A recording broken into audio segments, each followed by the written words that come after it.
Welcome everyone. Welcome to Market Trap. I have with me, of course, Mr. Pankaj Pandey, and this has been an interesting week. Of course, we had everything was going well initially, but then last week winds kind of turned, and today, as we speak, this has been a red day to say the least. We also had quite a bit of significant news coming in from US, so we'll try to understand all of that. But first, sir, what is the outlook forming from here on? What does it look like in the market? Yeah, hi, good evening, Vishu. So this week has been quite sort of a bloodbath on the markets, especially on Friday.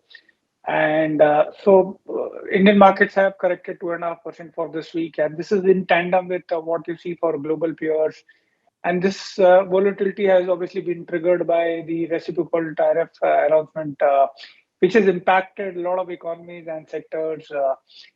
Now, since volatility is going to stay, so which is why we should look at broader supports and broader resistance points. So our sense is that markets are going to form a higher base, so which is why the supports are placed at somewhere about 22,200 kind of a levels, and resistance should be somewhere about 23,800 kind of a level. Now, good part for us is that domestically, a key sector like BFSI has been sort of holding up well. We have seen Bank Nifty holding up 50,000 kind of a levels. And moreover, developments are turning positive for banking as an overall sector, given the fact that dollar index has come down to 102 levels. The 10-year US bond yields have gone below 4%, which typically means that the pressure on the currency is going to be a lot lower. In addition to that, it provides larger headroom for RBI to sort of cut rates. But having said that, next week is going to be a truncated week. Plus, we are yet to hear the tariff on pharma. Obviously, volatility is going to be there, and our sense is that this is going to take some time to sort of settle down because we are also trying to sort of stitch various pieces together to figure out the overall extent of impact. So possibly reaction for companies and corporates and sector stalwarts is what is expected probably next week. Volatility is expected to sort of remain high even for next week, though it is a truncated week. Absolutely.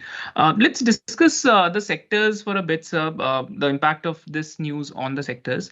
Let's talk about IT first, because I think that is going to be the most hit amongst the sectors.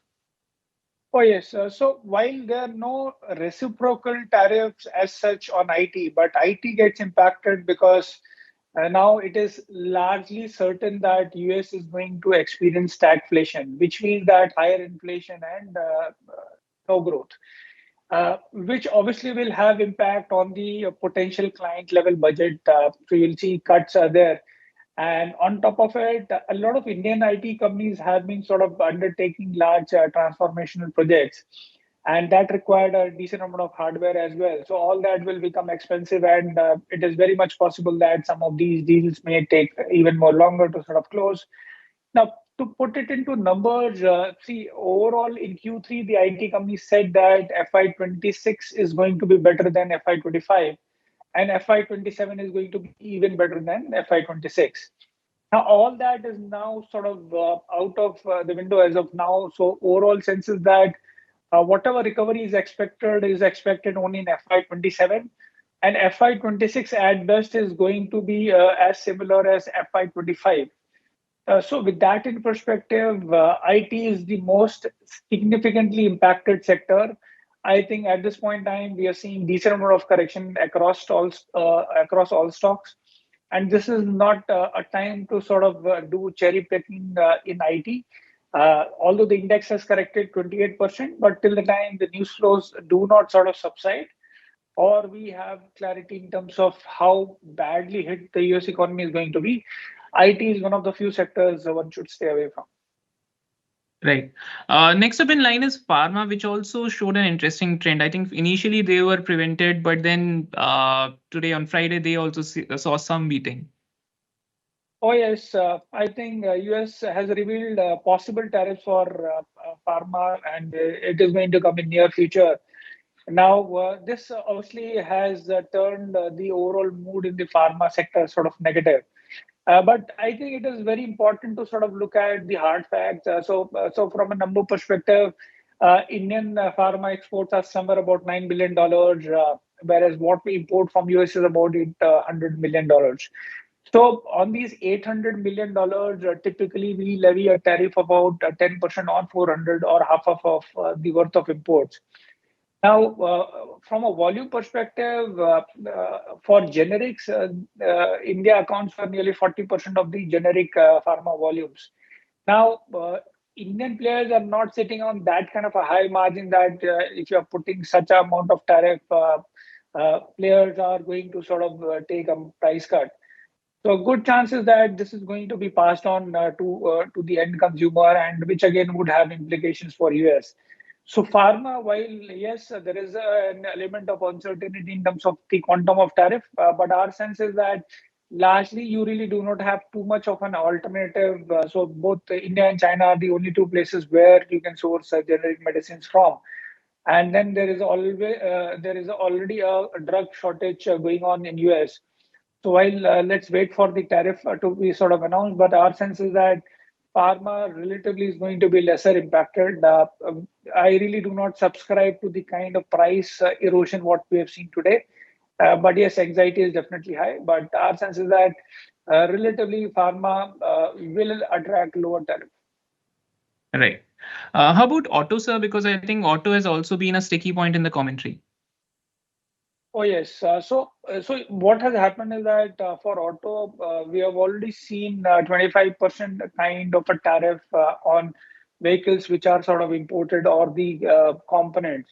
Now, this could have two implications, one for OEMs and the other for auto ancillary players.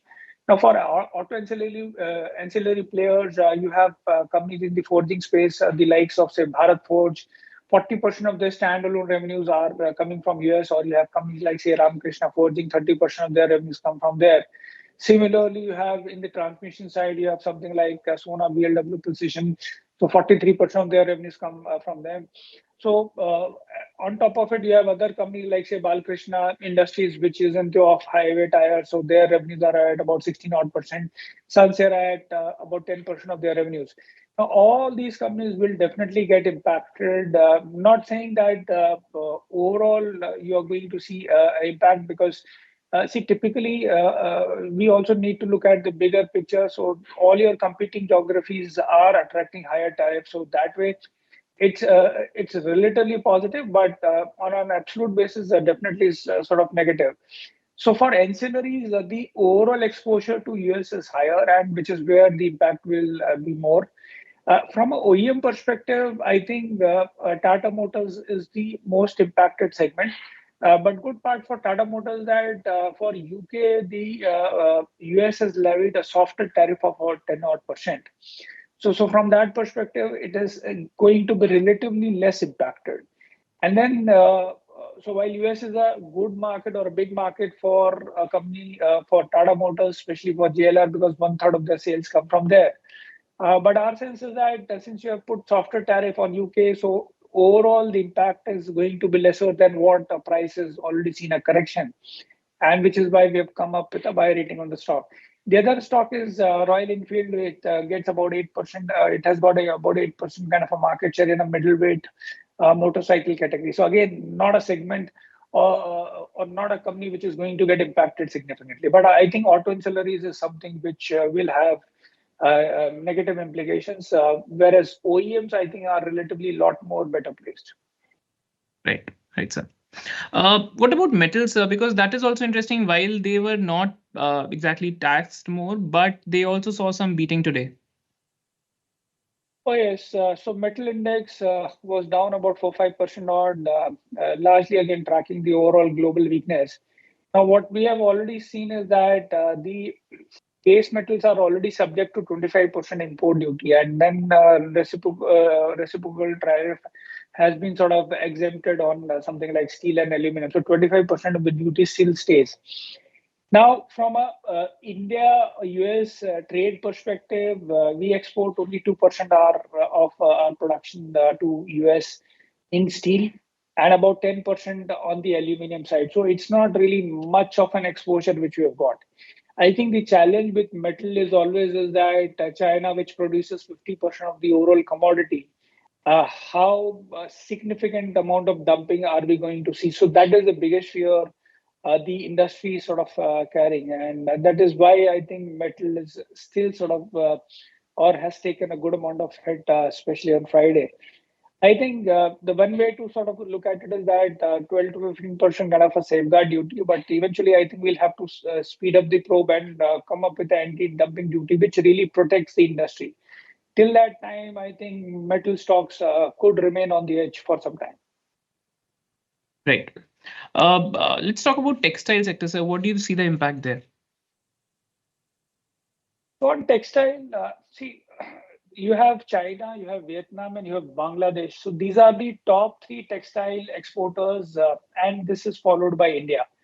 Now, so India is a relatively lot more better placed with a 26% kind of a tariff because all other competing geographies or the countries which I mentioned would be attracting higher reciprocal tariff. Now, for US already levies a tariff on textile products. So, for example, man-made products, the tariff is about 33%, whereas for cotton products or other natural products, the overall duty incidence is in the range of about 6 to 16 odd percent. So, which means that if 16% is already levied on a cotton product, you'll have another 26 which will get added up. And which is why for a country like China, it is going to be even a lot more higher. So relatively, we are a lot more better placed in terms of gaining market share. In fact, we have seen that post-COVID, Indian textile companies or India has been sort of gaining market share. I think this is going to probably accelerate because of the relative advantage and also the perspective that probably some of the geographies like Bangladesh may not be able to effectively compete. So yes, the tariffs are very high. It would have implications for demand, but I think we live in a relative world. So relatively, we are a lot more better placed in number of sectors, which I discussed, and textile is no exception to that. Right. I think gems and jewelry is another sector on which India is heavy on in terms of exports. So Oh, yes. So, see, 90% of the diamond sort of polishing happens in India. And yes, there has been a reciprocal tariff of 26 odd percent. We export somewhere about $10 billion to US. So diamond accounts for about 50%, studded jewelry about 25%. So what this is going to do is that while yes, this cost is going to be passed on, but eventually this is going to have an impact or this could lead to demand destruction for gems and jewelry. And which is where I think the challenge lies for the sector. And possibly the working capital cycle also could get elongated for some of the players. So not a good news, but yes, I think like pharma, very limited options for US also to sort of source diamonds or jewelry from. Right, sir. How about capital goods? The capital goods, there are a number of segments like say industrial products, bearings, solar modules, where the exposure to US is fairly high for Indian companies. Now, just to sort of highlight an example, so the current tariff on solar equipment is somewhere about 14% for Indian company which is exporting to US. But when a solar equipment manufacturer exports from China, the duties are about 50 odd percent, and we are still trying to figure out whether reciprocal will be on top of it. It is very much possible. So again, what it is going to do is that it is going to, or India is going to maintain that competitive edge because of the relative better reciprocal tariff. So from that perspective, it is advantageous for us. But yes, tariff on an absolute level is quite high and could lead to demand restriction. I hope over the period of time we see fair amount of negotiations and eventually a better result sort of comes out. But till that time, I think all this is quite rattling for the markets across. And good part for us is that India is at a relative advantage. I think we are the only country which is talking in terms of a bilateral deal. So our sense is that it is very much possible that we could have a first mover advantage there. So I'm keeping my fingers crossed, but I think people or investors should brace for more volatility ahead, especially for the next coming weeks. Right. Right. So let's talk about defense sector. I think the year has ended and lot has happened in the past year in defense. Can we get a brief snapshot of all of that, sir? So yes, so I think the government is walking the talk in terms of order inflows. When we look at last year, the orders which were given were about 1.08 lakh crore. This time FY25, it's about 2.09. So literally double of what has happened last year. Even the exports have done very well. So they've grown about overall 12%. And so from that perspective, the defense as a segment within PSU is doing very well.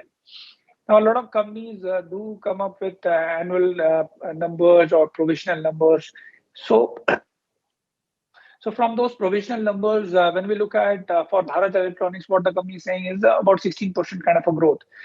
And so which means that Q4 is going to be softer because they have already achieved most of it. So Q4 is expected to be 2% lower in terms of revenue growth. Overall, order inflows have been decent, so nothing major wrong with the company. Similarly, and which is why we have a buy rating on the stock. Bharat Dynamics is one of the few companies which was struggling in the first half. So first half there was hardly any execution, but FY25 provision number is suggesting 40% kind of a growth, which means that in this Q4 March quarter, their revenue should be doubling. So they are expected to come out with pretty good set of numbers. Now, for a big company like HAL, we all know that they've started to sort of get engines. So they have reported a pretty flattish FY25.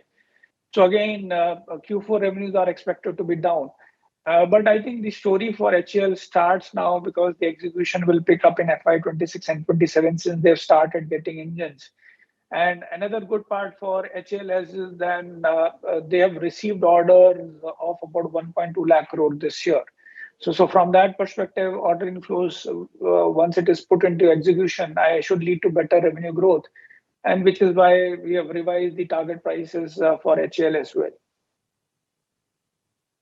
Right, sir. After defense, of course, let's get into something else that is also government heavy on in terms of capex, which is roads. How do you see roads as a sector this year? So when you look at last year, FY25, what the government did was a construction of about 10,400 odd kilometers. Then they did a monetization of somewhere about 39,000 crores. Now, what they're sort of talking is about 10,000 kilometers of highway building, so lower than FY25. Monetization target is also expected to be lower. So lower construction target largely is because the awarding in the last 1 or 2 years have been sort of quite muted. But I think going forward, things are looking a lot more exciting because what is happening now is that work is going on at about 636 national highway projects, which has a total length of about 16,000 odd kilometers. The overall capex is about 6.35 lakh crores. Now, this is already ongoing. What the government is proposing is that in the medium term, or say next 2 years, wherever the vehicle density is more than 10,000 passenger car units, they are looking to convert those 2 lanes into 4 lanes. And that will sort of open up an opportunity of nearly 10 lakh crores. So next few years, the awarding is definitely or is expected to pick up a lot more. And which is why I feel that a lot of these stocks have corrected. So our sense is that probably things are going to sort of turn a lot more better for these companies because I think we all know that a lot of places, since you have 2 lanes, a lot of traffic sort of ply, and which is where I think these roads need to be widened or highways needs to be constructed. So which is why I feel that beaten down names like say KNR or HEG are looking attractive from a 2-year perspective because our sense is that the ordering is going to definitely pick up. Right. So another big highlight this week was RBI is coming up again with another OMO. What impact do you see from this move? So I think RBI has been surprising markets quite positively. So now the overall system liquidity is about 1.42 lakh crores. And what it has done is that if you sort of notice, some of the big banks like ICICI Bank have started to sort of offer lower rates on select deposits because the liquidity is sort of getting better. Now the currency also has been sort of quite stable. So that is helping. And like I was highlighting, the US 10-year has been sort of correcting, which again provides more headroom for RBI to sort of cut rates. So we have policy next week. See, 25 bips is largely baked in, but I will not be surprised if we get a 50 bips kind of a rate cut, given the fact that US is weakening, and that provides a good amount of opportunity to RBI to sort of cut rates. So banking is one sector which is domestic heavy and turning very positive. Mind you, 40% of your index earnings is driven by banks. Literally one third of your Nifty weightage wise is BFSI. So a big sector like BFSI doing well is good for the markets. And we have seen a good amount of business updates also.